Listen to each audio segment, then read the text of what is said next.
So if we explain the velocity time graph for a falling object in terms of velocity, so we drop this object. So this is a point A.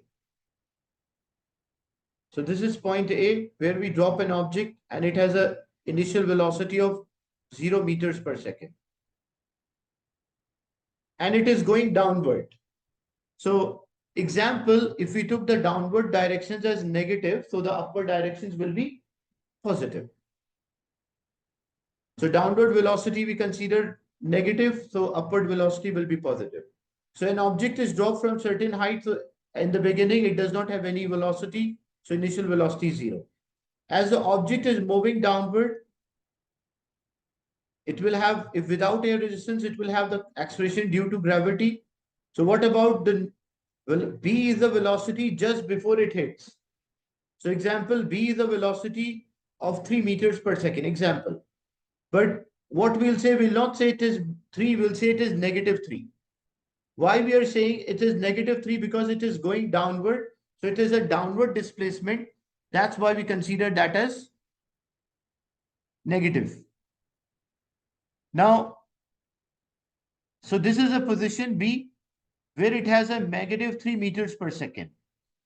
When the ball hits, it's bounced back.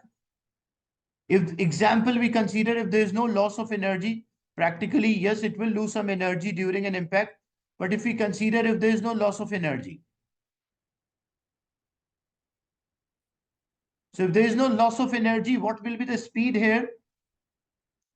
It will be 3 meters per second, but we will not say it is 3 meters per second. We'll say it is positive 3 meters per second velocity. Why we are saying it is positive 3 meters per second? Because the direction of the motion has changed. So as the direction of the motion has changed, first the velocity is downward. Now the velocity is upward. So C is a point where it has a velocity of plus 3 meters per second. So what happened during this change?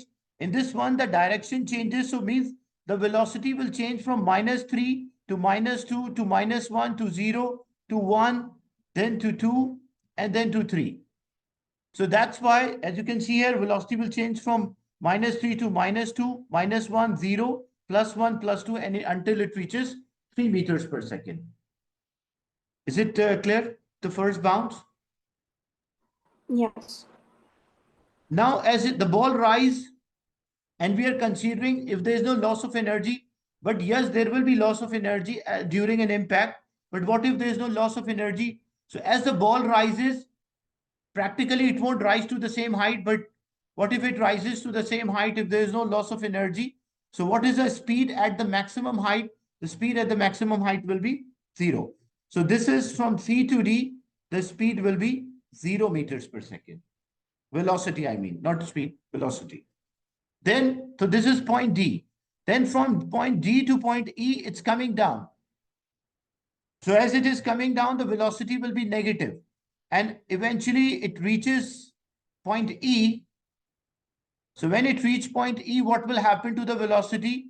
The velocity will increase, but we'll not say it is a positive velocity. We'll say it is a negative velocity. Why? Because the direction of the velocity is downward. So this will be -3 meters per second. In this case, we assume that the object is not losing energy. But in this graph, from the graph, we can identify it's losing energy because the speed at which it hits the first is not same as the speed at it the second. Is it clear, this one? Yes, thank you. So using the speed velocity time graph, we can sketch the speed time graph. Velocity, we can sketch the displacement time graph. And how we identify whether the object is losing some energy or no. As you can see here, during an impact, this displacement area of this part, area of these parts are not same, like the half section, or area of this part and area of this part is not same because that gives us the displacement. So it means that the object is losing some energy. If it was not losing the energy, the area should be same in that case. why does the displacement time graph become zero on the first bounce? So why the displacement time graph becomes zero at the first bounce? It depends on what we consider in this graph, what we consider the origin. The origin, we consider the ground as a origin. Because the frame of the reference is very important, we consider the ground as a origin and a person drop a ball from a certain height. So when a person drop a ball from certain height, because so we are always measuring a distance from the ground. So when it is going downward, the displacement is decreasing. Distance from the ground is decreasing, so the displacement is decreasing. When it hits the ground, the displacement is zero. Then it bounces back. As it bounces back, it's above the ground, so the displacement is increasing to maximum. When it reaches a certain height, then it comes down. That's why displacement again start to decrease. Then it bounce, hit the ground, the displacement will be zero. Then again it bounce back, the displacement is above the origin, so we consider that's increasing, and then it bounce back, like hit the ground, the displacement will be zero. So why the displacement was decreasing from the beginning? Because we consider in this graph that the origin is the ground. Like with reference to the ground, we measure all the displacement. Because for displacement, always the origin is important, what you took origin. But what if another, like if it was, this was your origin, then what should happen to the displacement? The displacement should be increasing first. If we consider this as our origin, so the display and all the points, the object is below the origin, so in that case, the displacement will be increasing. Like when object is here, displacement increase, here displacement, and when it is coming up, the displacement will decrease. So that's why the graph is, this is according to the assumption that the origin is the ground.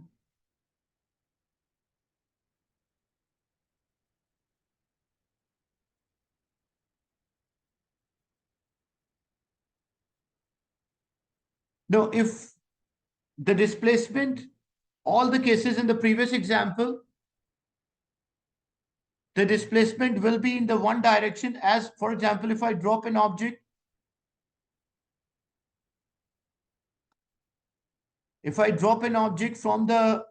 from certain height, if I consider even this as my origin, so all the displacements are below the origin when it bounce back. So when it bounce back, what is the displacement distance from the origin? So all the displacements, like if I measure this one or this one, all the displacements are below the origin, means in one direction. So I will consider all of them as negative or all of them are positive. But what if the ball bounce and it rise above the origin? So if anything is going above the origin, if I downward I am taking negative, the upward I should take as positive. So displacement is always calculated from the origin and velocity is depending on the direction. Is it clear? This one? Then different graphs are there about the distance and the displacement. So our topic for today is about the projectile motion, which is also known as a motion in two dimension.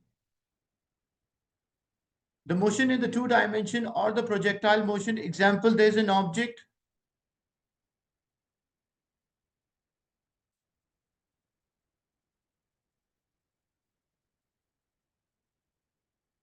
Example, if I throw an object, it goes up and come down. Is this two-dimension motion? Yes or no?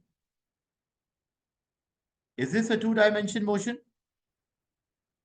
Yes or no? In terms of physics, is this two-dimension motion?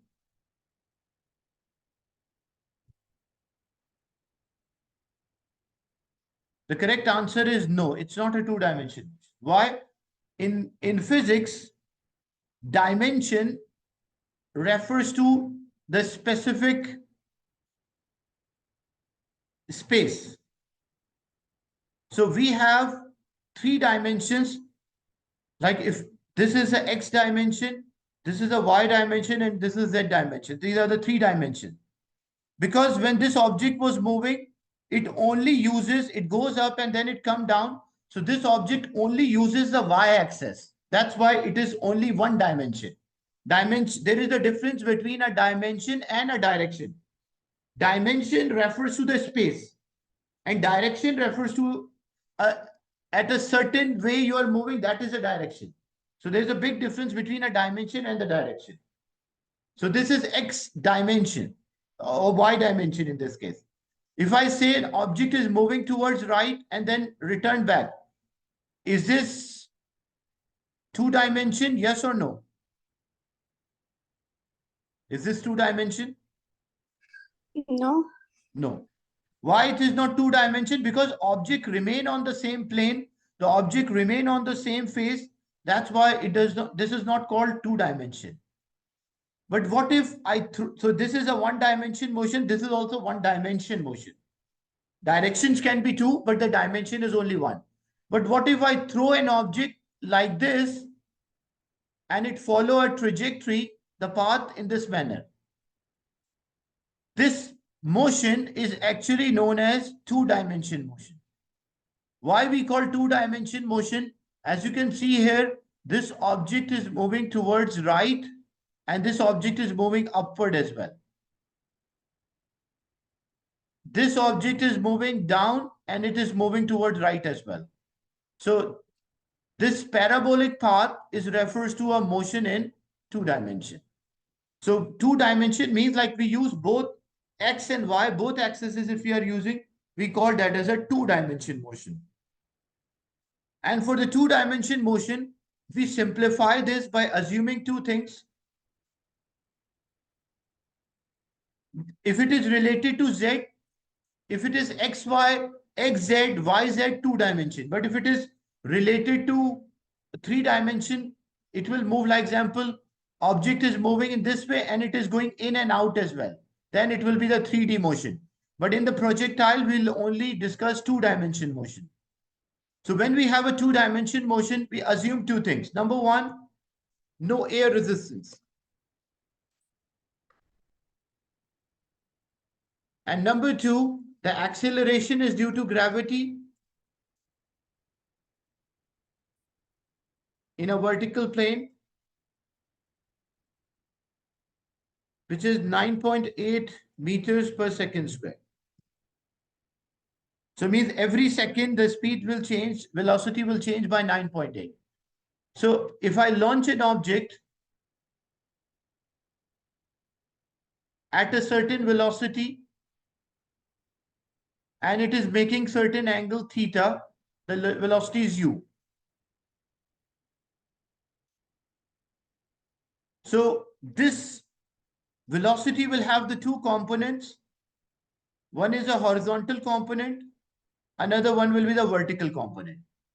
What will be the value of the horizontal component here in terms of sine and cosine? What is the value of the horizontal component? We did in the resolution of the vector. Cos. So it will be u cosine theta. And what is the value for the vertical component? So it will be u sine theta. So whenever, as you can see, u cosine theta is actually representing a motion in x dimension and u sine theta is representing the motion in y dimension. So this object will have the two components, horizontal and vertical.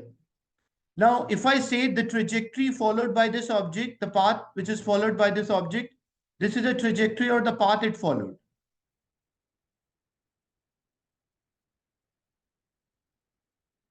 So if we assume, like example, say the horizontal component, this I'm just using a random number. Say the horizontal velocity was 30 meters per second. And the vertical velocity was also 30 meters per second.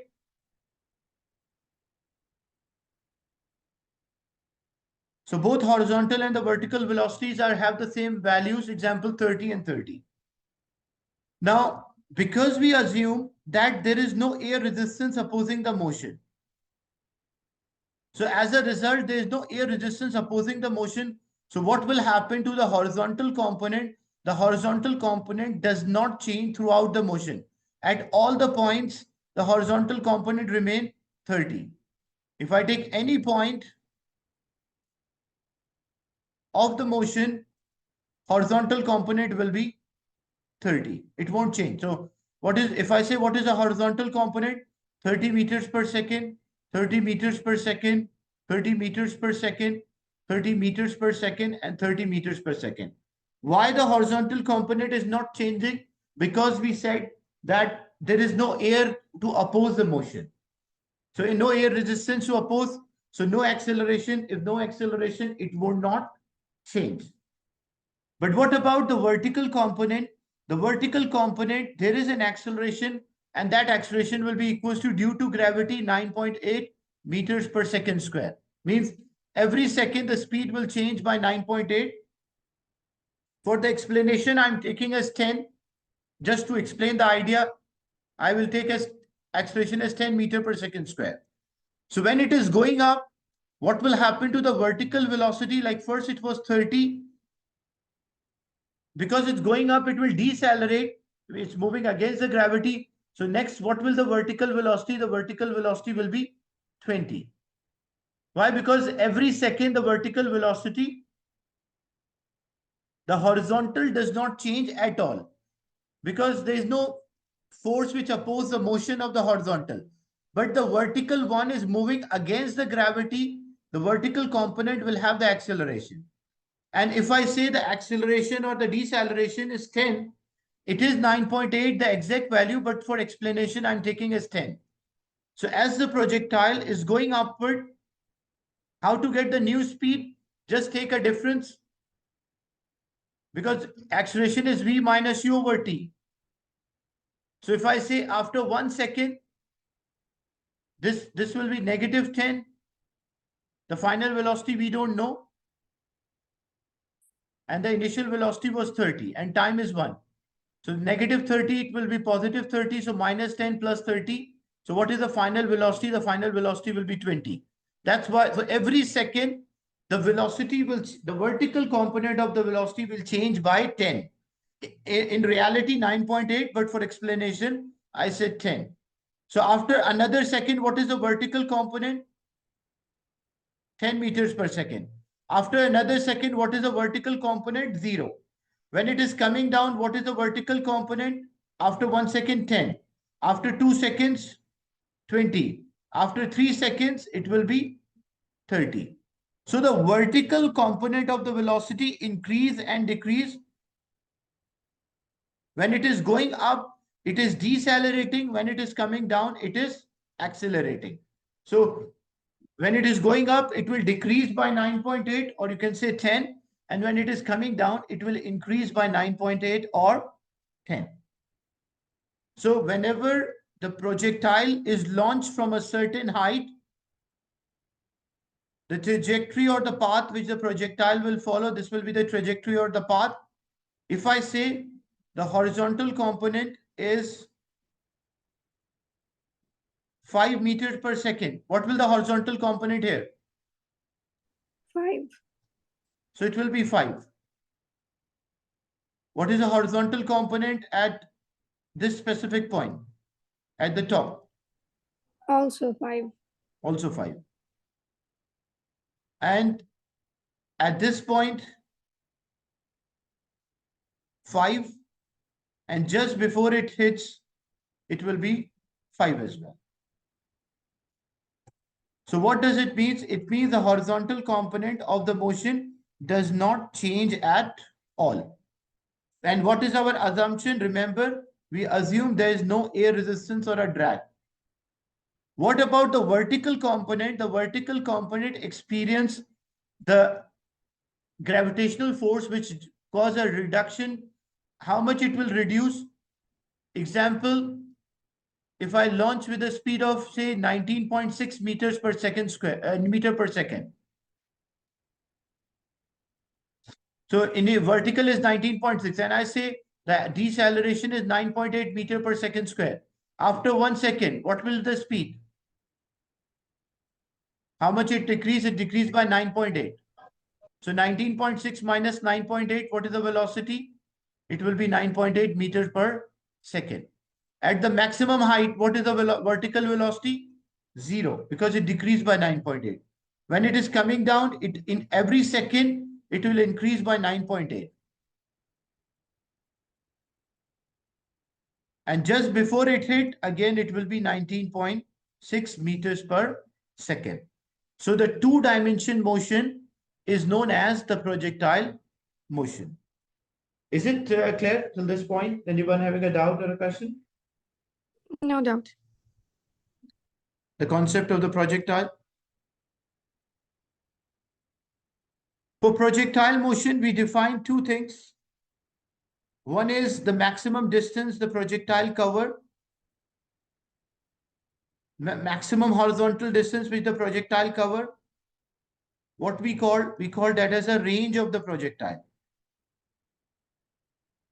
And the maximum vertical distance which the projectile cover, what we call that as a height of the projectile. And the total time the projectile take to move from one position to another, like for how long it remain in the air, we call that as a total time of the flight. So if I want to find the range, which component I need? Horizontal or the vertical? If I want to find the range of the projectile, which component I should use? The horizontal or the vertical? Horizontal. Horizontal. Why horizontal? Because the horizontal one is deciding how much distance it covered. So whenever we want the range of the projectile, we always use the horizontal component. So range depends on the horizontal component.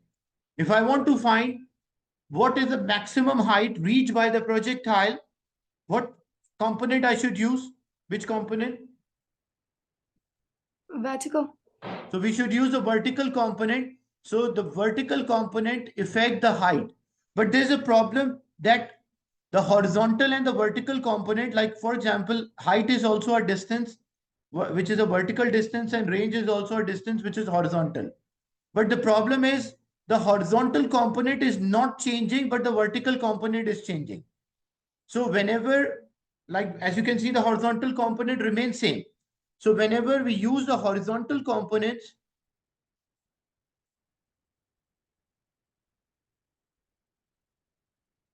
as it is not changing throughout the motion, so in that case, we'll use a range. So we'll use a formula, speed is distance divided by time. If I need the distance or a range, I will use this formula because this formula is valid when the object is not accelerating. But the vertical components,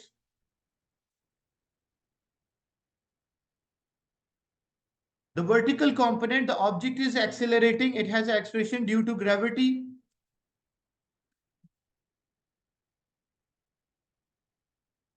So in that case, we'll use equations of the motion. And we did that in the last session, like different four equations of the motion. Why we have to use the equation of the motion? Because in a vertical plane, the object is accelerating or decelerating. So whenever object accelerate or decelerate, to solve the vertical component, it's always by using the equation of the motion. But for the horizontal component, I have to just use the speed is distance over time. I'll give an example. Say, if I give the time, the total time this projectile take 10 seconds to hit the ground. Like it remain in air, the total time of the flight is 10 seconds. So if I want to find the range here, if I want to find the range or the distance, so I will use a horizontal speed, which is 5. The distance is a range here. And the total time it was there, 10 seconds. So 10 is divided, other side multiplied. So 5 multiplied by 10, that will be 50. So the range of this projectile is 50 meters. So it covered 50 meters from the launching position. But if I say what is the maximum height this projectile reach? So total time of the flight was 10 seconds. So how much time it will take to reach the maximum height? So the time to reach the maximum height will be 5 seconds because 5 seconds it will go up and the 5 seconds it will return to the ground. So if I need the height, I have to use equations of the motion. So now we have the launching speed, we have the initial speed, which is 19.6 meter per second. At the maximum height, what is the final speed? The final speed is 0 meters per second. What about the acceleration? The acceleration is due to gravity. because it is decreasing, so we take as negative 9.8. And what we need the height or the displacement. And we also have the time, which is 5 seconds here. So if I want to find the time, I have V, I have U, I have A, and I have T. If I need the distance, sorry, the height, so I can use any equation of the motion which involve a distance. I can use S is equals to UT plus half AT square, or I can also use S is equals to U plus V divided by 2 multiplied by T. I can use this equation, or I can also use 2AS equal V square minus U square, because a lot of parameters are given here. So if I substitute 2, the acceleration is due to gravity 9.8. The distance is a height. I can replace by letter H. The final velocity is 0, and the initial velocity of the projectile was 19.6 square. When we simplify, so this will be negative 19.6, and this is negative 19.6 square. So when we divide them, negative will cancel with negative. So H is equals to 19.6 square divided by 19.6. So what we'll get the value of H? It will be 19.6 meter. So the height which this projectile reach, that will be the 19.6 meter, the vertical. So whenever for a vertical motion we always use the equations of the motion. But the horizontal components, we always use the formula speed is distance divided by time. This is one of the way to solve these questions.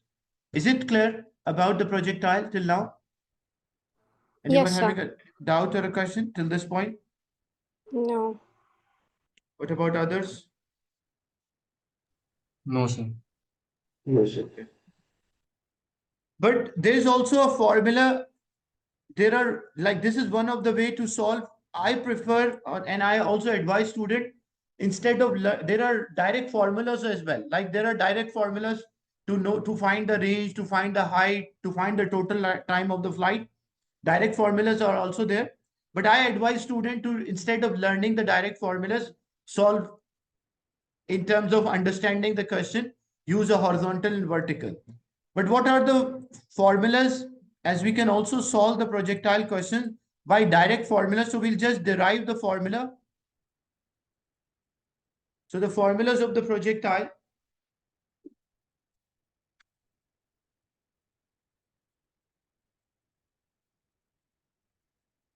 The formulas of the projectile, like we can use a formula for the total time. We can also use a formula for,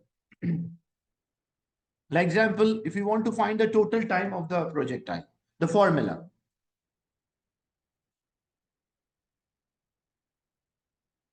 So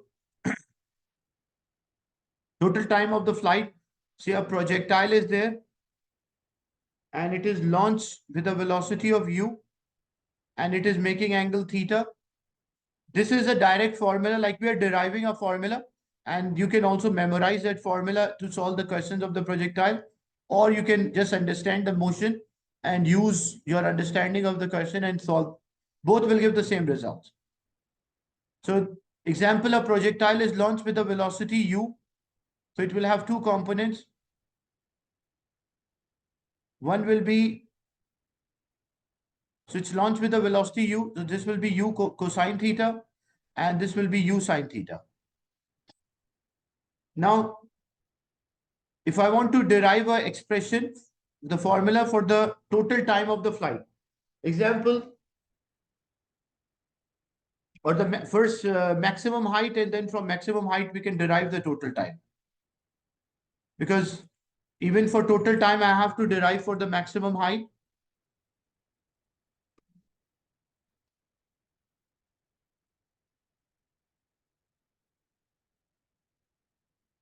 So I want to derive a formula for a projectile. It reaches the maximum height. The acceleration will be due to gravity. So minus g will be there, negative g. Now, if I use what will be the final word, because I need a vertical velocity. So horizontal velocity at the maximum height will be equals to u cosine theta, but the vertical velocity will be 0 because it does not have any vertical. So if I use this formula, 2as is equals to v square minus u square. So I substitute 2, expression is due to gravity, negative g, h is the height, like s is the height, the final velocity is 0, and the initial velocity, which component I should substitute? I should substitute u sine theta because the vertical component. So I'll substitute u sine theta square. So when I simplify, this will be minus 2gh is equals to minus u sine theta whole square. Negative sign will cancel with negative sign. So what is h? H is equals to u square sine square theta divided by 2g. So this is the formula. Yeah, use the initial speed. Initial speed is u, but this will have two components.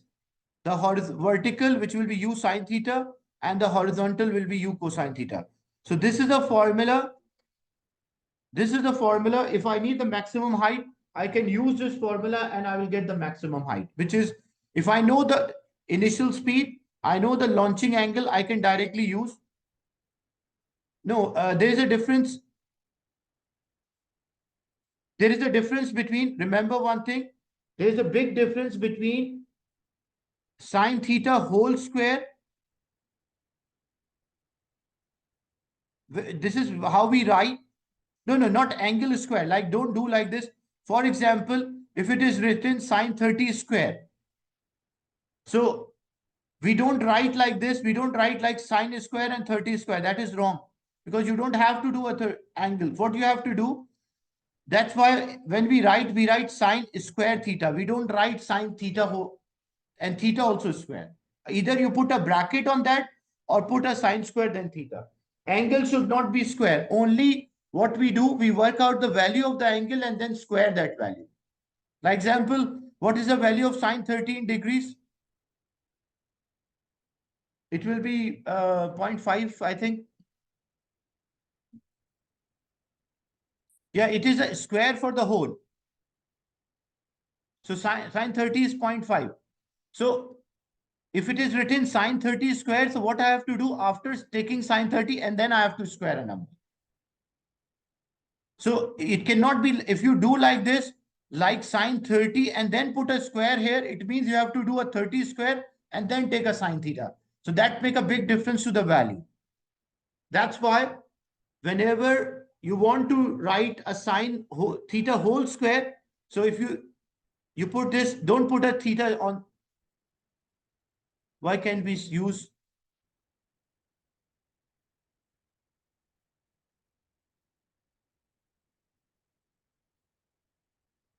So there's a big difference between. So if it is written, say u sine theta whole square, and say the value of the u is 10, and the value of the theta is 50 or 30. So what you can do, you can take a value of a sine theta multiplied by 10 and then they take a square. That is one thing. Or you can square 10, or you can square the sine 30 and then multiply. It's the same thing. It won't make difference. Is it clear? Yes, Is sir. it? Anyone having a doubt or a question? So it's the same thing. Just when we write individually, there's a square on u and there's a square on sine theta. But don't write sine theta squared like this. This is wrong. When you write a sine theta square, it should be written in this manner. Okay. So that's the expression to know the maximum height. So the maximum height depends on the launching speed, or it also depends on the launching angle. If you want the time of the flight, how much time this projectile will take to,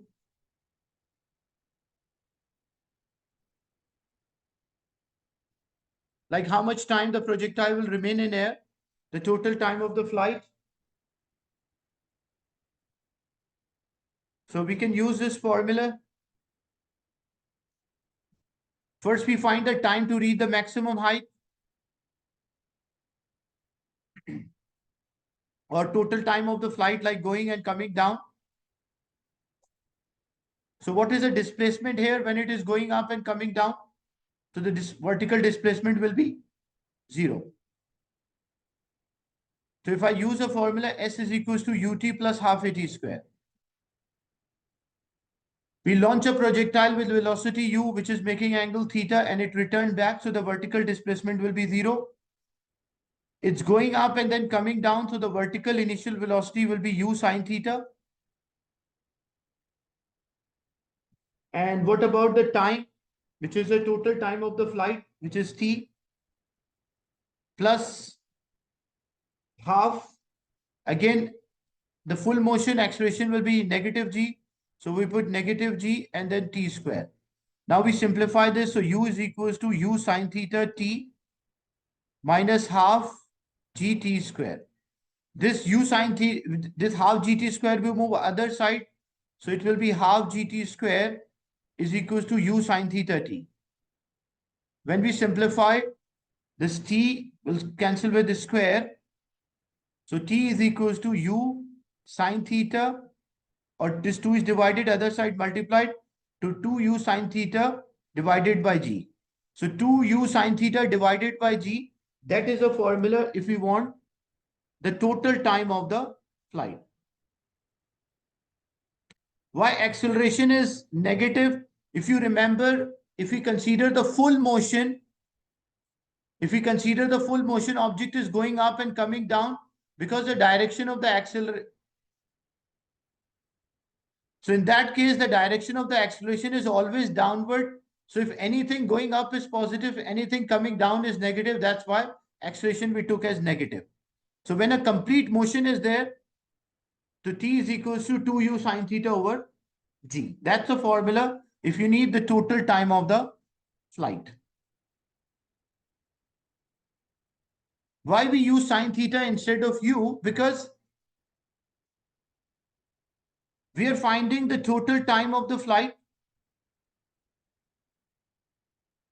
So total time of the flight, and when we are using the idea that this projectile is going up and coming down, and we only consider the vertical motion, we did not consider the horizontal motion.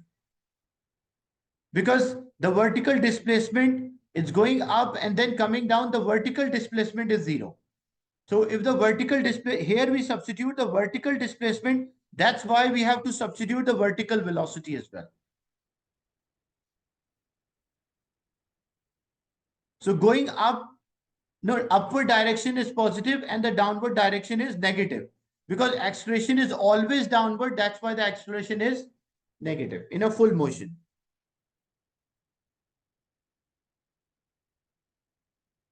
Is it clear, this one? Why instead of u, we substituted u sine theta?